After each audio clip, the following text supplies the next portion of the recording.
Först uppfann vi Karius and Bactus tune, and used to be our intro song. Da, da, da, da, da, da, da, da, da, da.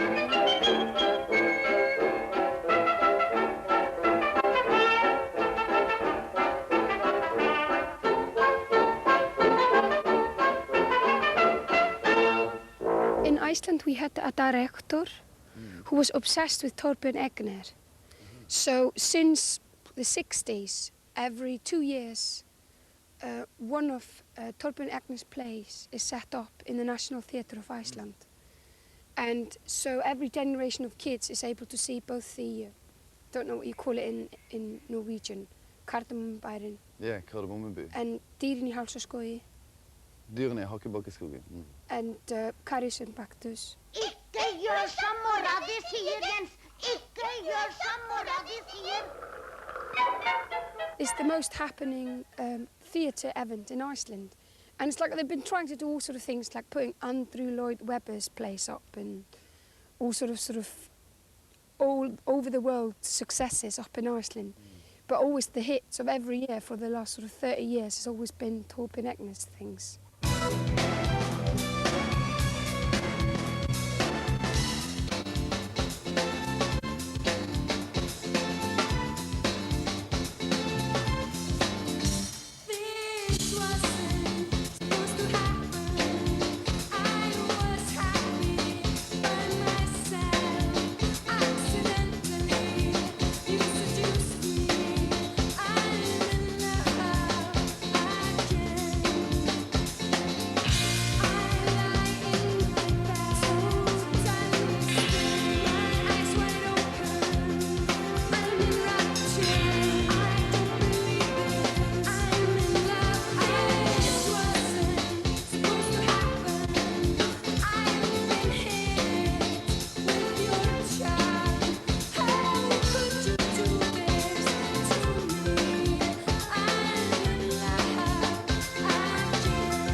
What people seem to misunderstand mostly about shoekeeps is they think it's about music, but that's like a complete misunderstanding. It wasn't at all.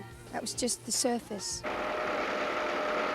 We got together several people, especially most of us poets or people who are into literature, that being quite important in Iceland, and formed a company called Smekkleysa, which means bad taste.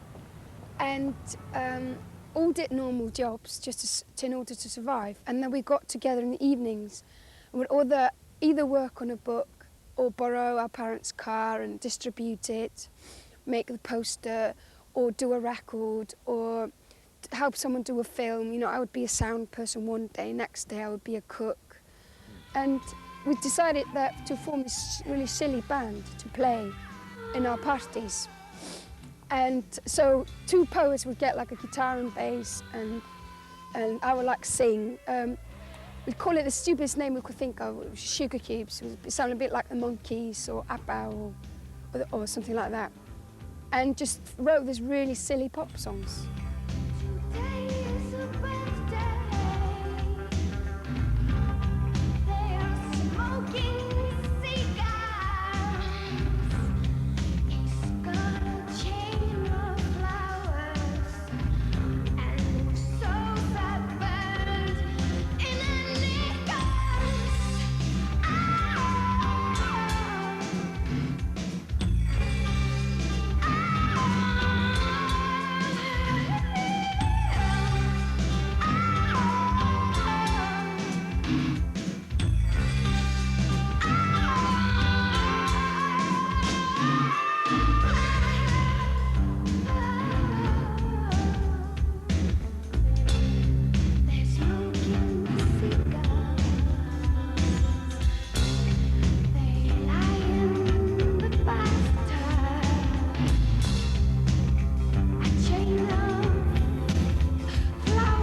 English journalist, England being completely bored with itself and nothing exciting happening, they kind of accidentally got this Icelandic copy of 7-inch and made it into single of the week and Melody Maker. And all the papers in England started writing about us, that we were this elfin Eskimos for outer space or something. And we didn't even know about it. And all these record companies would come over and try to make a deal with us. And we were like, fuck you, you know. You're the people who made Elvis take all the drugs, aren't you? We don't want you. We got our own world here, we're happy, and we want to just continue this label. But then after they've been, that was 87, but after they've been going on about this for another year, it's like, listen, do you want to go for 2 months to America? I mean, most of us never been there, right? You get free air tickets, you get free hotels, free food, free drinks. You can take some of your friends with you, and all you have to do is pretend you're a rock band. And it's like, sounded like a great deal, you know. Luft med ordentlig sirup på! Bravo! Bravo! The good thing about Shoe Cubes is we got a lot of money. So we could put out to bad taste and put out do more expensive books and more expensive films. So it was a bit, in a way, of funding our dreams.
We're very isolated in Iceland and very proud of our culture and have had to sort of survive for 1,000 years on our own kind of thing, and definitely got our identity sorted out. We're still obsessed with communication and information, so we're usually pretty sort of cool on what's going on in the world and sort of, you know, but still kind of like stick to our Icelandic. We are proud to say that we were the first rappers of Europe, because the way we would memorize all the sagas and all the literature was by chanting it, and which is kind of like half singing, half talking, And that's the way we could sort of memorize whole book and keep it from going from generation to generation to generation until it was written down. One day it will happen, one day it will all come true.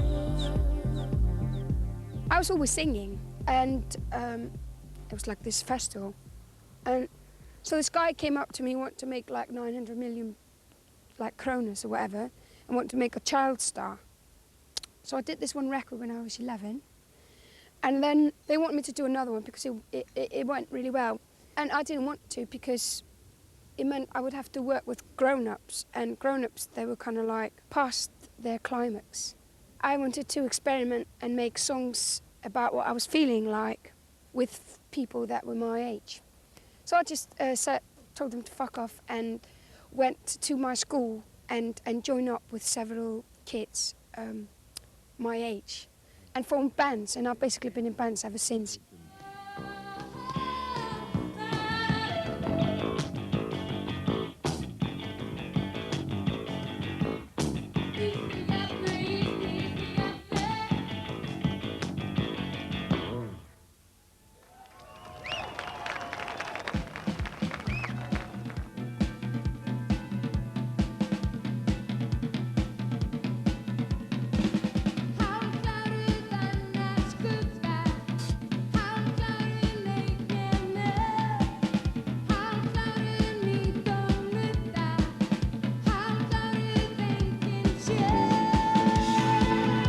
Everybody were experimenting a lot in Iceland. You kind of came from the punk. It didn't matter if even though you couldn't play your guitar really fast and well, and you couldn't sing as long as you wanted to do it, it was all right. So a lot of people felt the freedom and just went for it and formed all sort of different bands. It wasn't really punk, it was kind of like energy thing, and it really positive energy thing.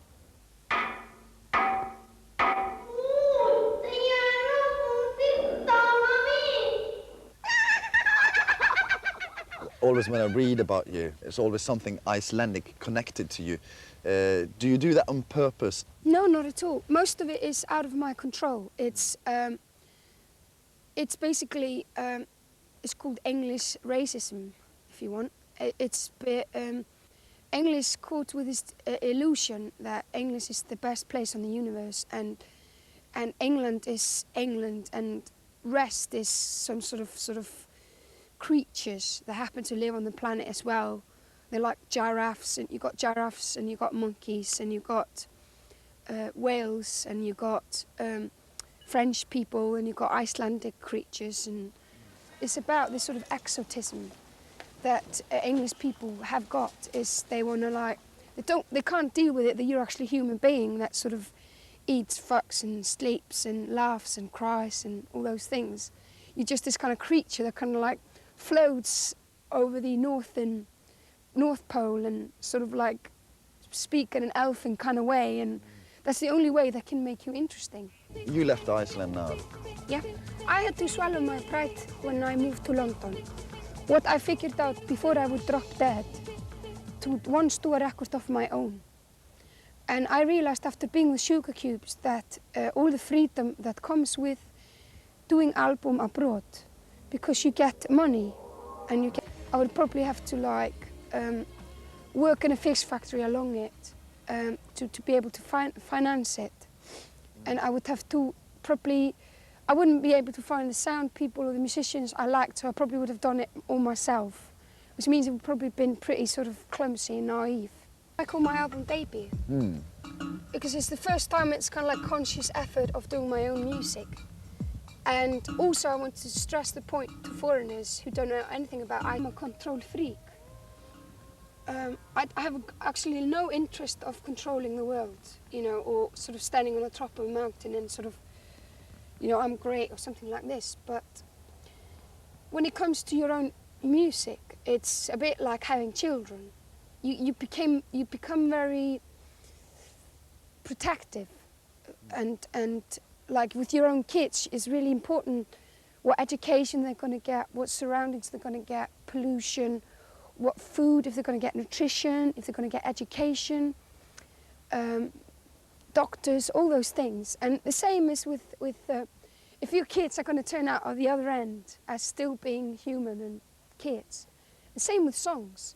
If I can protect my songs and make sense that nobody pollutions them or make them horrible, and they can still come out the other end as sort of healthy songs, I'm happy, and that's why I fight.